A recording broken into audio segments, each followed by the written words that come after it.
In November 1990, the case of Matthew Kelly and Brandon Howe was officially closed. The St. Louis County Coroner's report stated, "Probable drowning." Their bodies were never found, but the evidence left behind at their campsite on Namakan Narrows Island told a very different story. A story that had nothing to do with a sudden storm or a capsized canoe. Every clue suggested they hadn't left the island willingly, and that their disappearance wasn't an accident. It all began on Monday, September 3, 1990. It was Labor Day. Matt Kelly, 22 years old, and Brandon Howe, around the same age, had just graduated from the University of Minnesota. They were experienced outdoorsmen, not amateurs. This was meant to be their last big trip before starting adult life, a week-long canoeing expedition through Voyageurs National Park. Voyageurs isn't the kind of place where you stroll down marked trails. It's a labyrinth, thousands of acres of water, rock, and more than 500 islands scattered along the Canadian border. Back in 1990, there were no cell phones, no GPS. You checked in with the park rangers, got a paper map, a compass, and a short-range radio. If something went wrong, you were on your own. That Monday, Matt and Brandon checked in at the Crane Lake Ranger Station, at the southern edge of the park. They left their car in the parking lot, registered their route, and received their camping permit. Their base camp was to be on Namakan Narrows Island, a narrow 64-acre strip of land controlling the passage between Namakan Lake and Kabetogama Lake. It was remote. Peaceful. Their plan was simple, a week of fishing and hiking. They were scheduled to return to the Crane Lake Station by 5 p.m. on Saturday, September 8th. Saturday, September 8th. It was already past 5. By 6 o'clock, Matt and Brandon still hadn't shown up. That alone didn't trigger panic. Tourists are often late. Maybe the wind was against them, or they'd decided to spend one more night out. But by 7, as darkness fell, the on-duty ranger at Crane Lake started to worry. Their car was still in the lot. At 7:40 p.m., with night closing in, the rangers launched a patrol boat to check the men's campsite on Namakan Narrows Island. They reached the island at dusk. The first thing they saw was a canoe, a green Old Town Penobscot 16 feet long. It was lying on the sand, unsecured. It hadn't been pulled up or tied down, like experienced campers always do, but it also hadn't drifted away. It just sat there, at the edge of the water. About 20 meters inland, in a small grove of trees, stood their tent, a blue Eureka Timberline 2. The tent was fully set up, the entrance zipped shut. The rangers called out for Matt and Brandon. No answer. They opened the tent. Inside were 2 hollow-fill sleeping bags, laid out but unused. Next to them were 2 backpacks. Inside, wallets, driver's licenses, spare clothes, and the keys to the car still parked at Crane Lake. Everything was there. A few yards away, about 15 feet up between 2 trees, hung a Garcia food canister, the standard black bear-proof container. It was untouched. That ruled out a bear attack immediately. A bear would have gone for the food first. The fire pit was cold. When the rangers checked the ashes, they were soaked, not just cold. It had rained heavily on Thursday, which meant the fire hadn't burned since at least Wednesday, maybe earlier. Matt and Brandon hadn't disappeared on Saturday. They'd vanished sometime midweek. No signs of a struggle. No blood. No notes. The campsite was perfectly intact, but empty. The rangers did notice 2 strange details.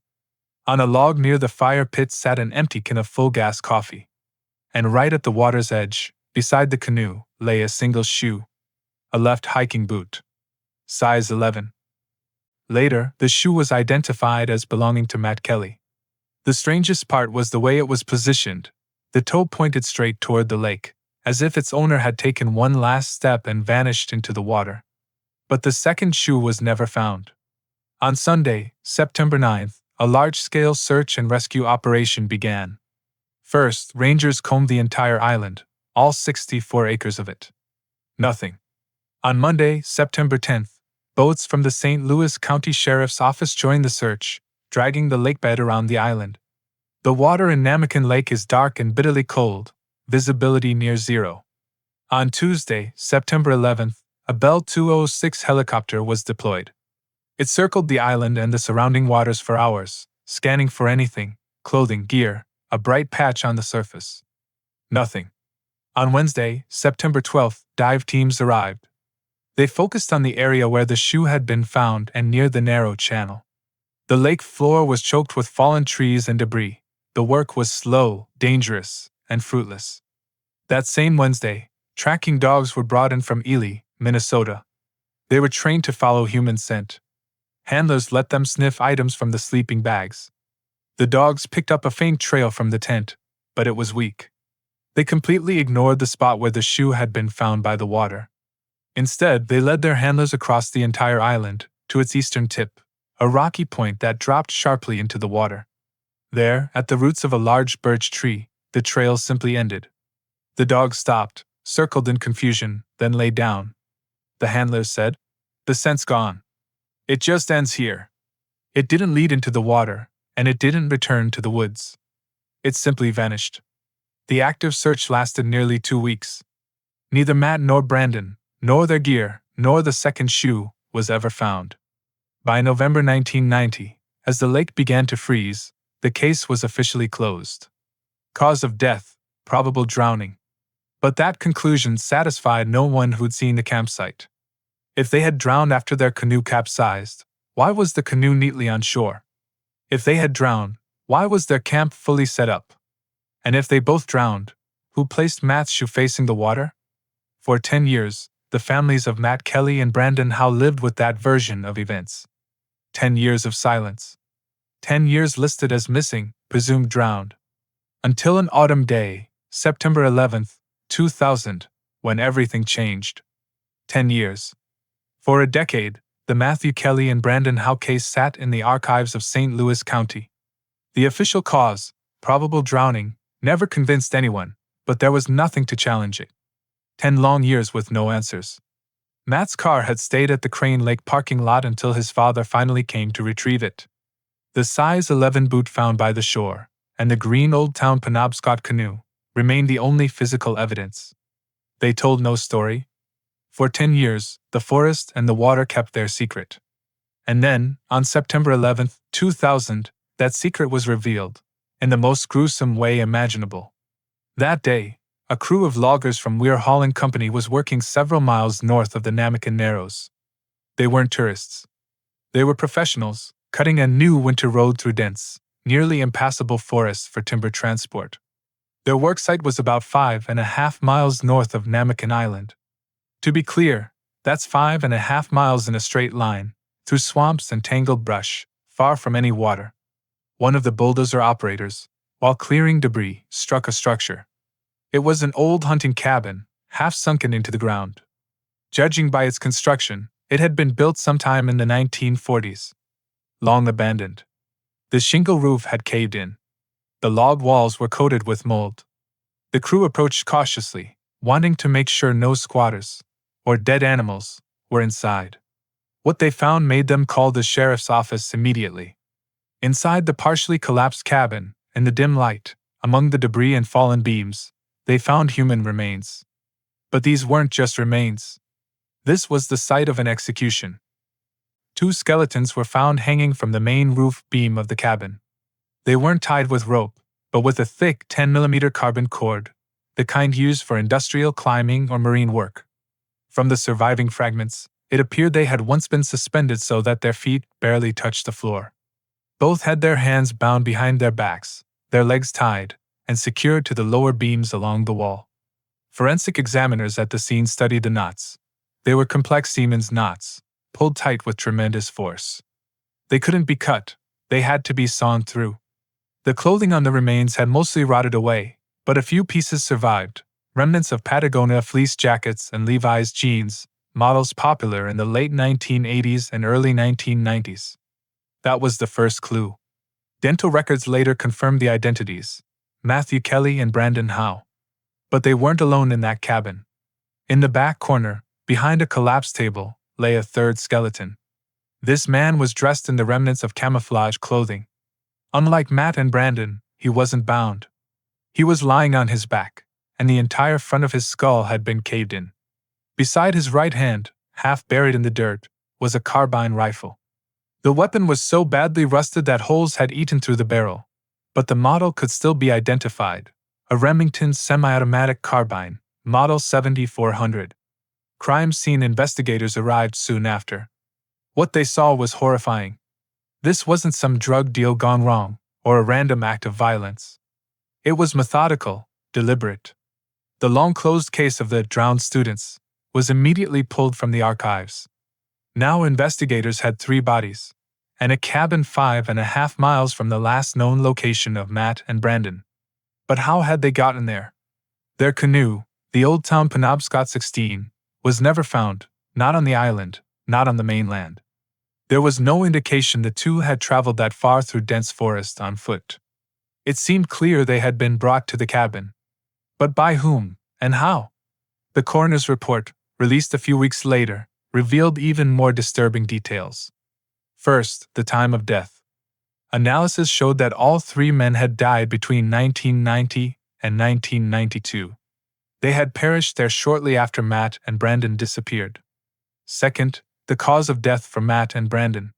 They hadn't been shot. They hadn't been beaten to death. The official cause was listed as exhaustion and dehydration. They had been tied to the beams and left to die, slowly. Third, the injuries sustained before death. On Matt Kelly's skull, examiners found a 7-centimeter depression fracture. The shape matched perfectly with the butt of the Remington 7400 found at the scene. He had been struck with tremendous force. But the most chilling discovery came from the X-ray of Brandon Howe's jaw. It was broken, and according to the forensic report, it had already begun to heal. Poorly, without medical care, but there was clear bone regrowth. That meant only one thing: Brandon Howe had been alive in that cabin for weeks, maybe even a month, after the injury. The case was immediately reclassified, from a missing persons file to double homicide.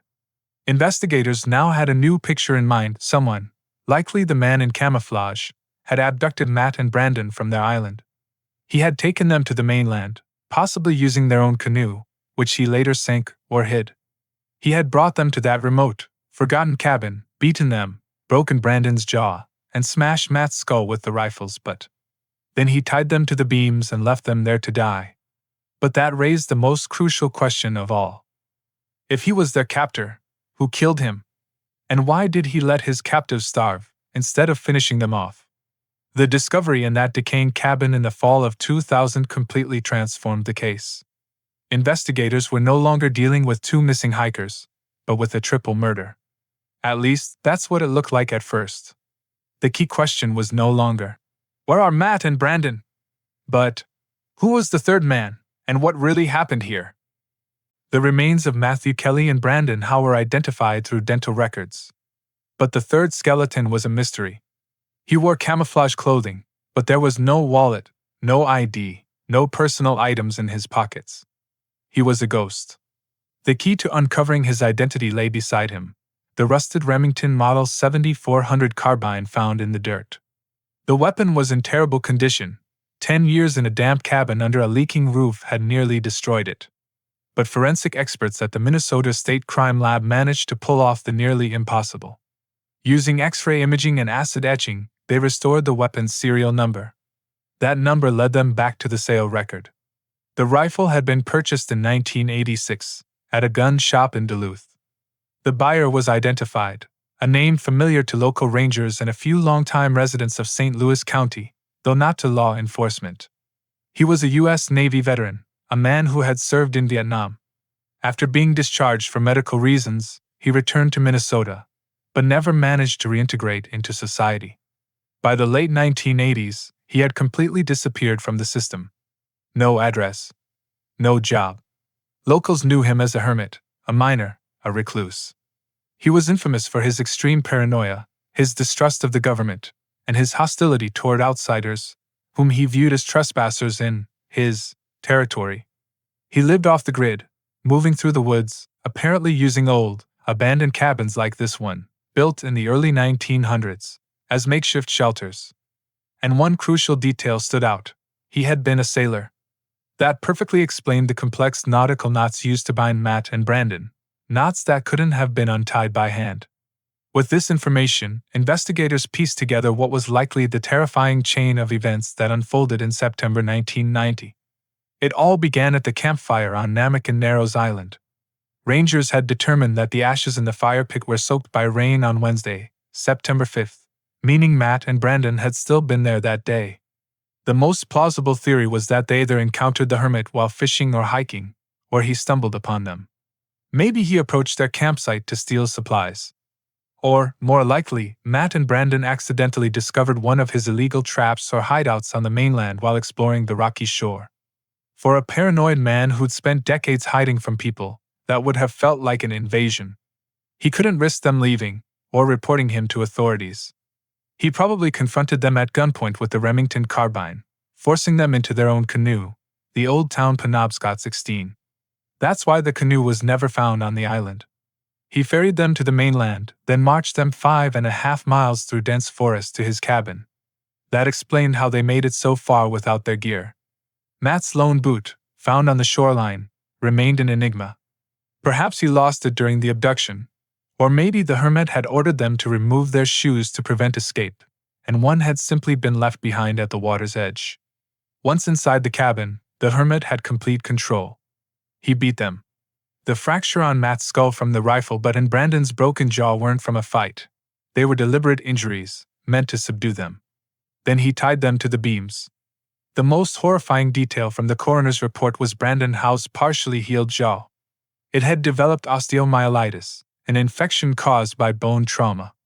That meant Brandon had been alive for weeks, perhaps even a month, after the injury. That single fact destroyed the theory that the hermit had simply tied them up and left them to die. He had kept them alive, bringing them just enough water and food to keep them from dying quickly. For weeks, maybe longer, they were his prisoners. We'll never know why. Was he waiting for a ransom he never asked for? Or did he simply enjoy the control, the power? Matt and Brandon likely remained alive in that cabin until late September, possibly even early October 1990. And that brings us to the final question in this tragedy: what happened to their captor? His skull had been crushed. He wasn't tied. When investigators examined the cabin in 2000, they discovered that the roof wasn't just rotted, it had collapsed inward. Several heavy support beams lay scattered across the floor. The official, and most logical, conclusion was this: the abductor hadn't been killed by anyone. Sometime in late September or early October, he was inside the cabin, maybe asleep, maybe bringing food to his captives, when it happened. The building was old, the structure unstable.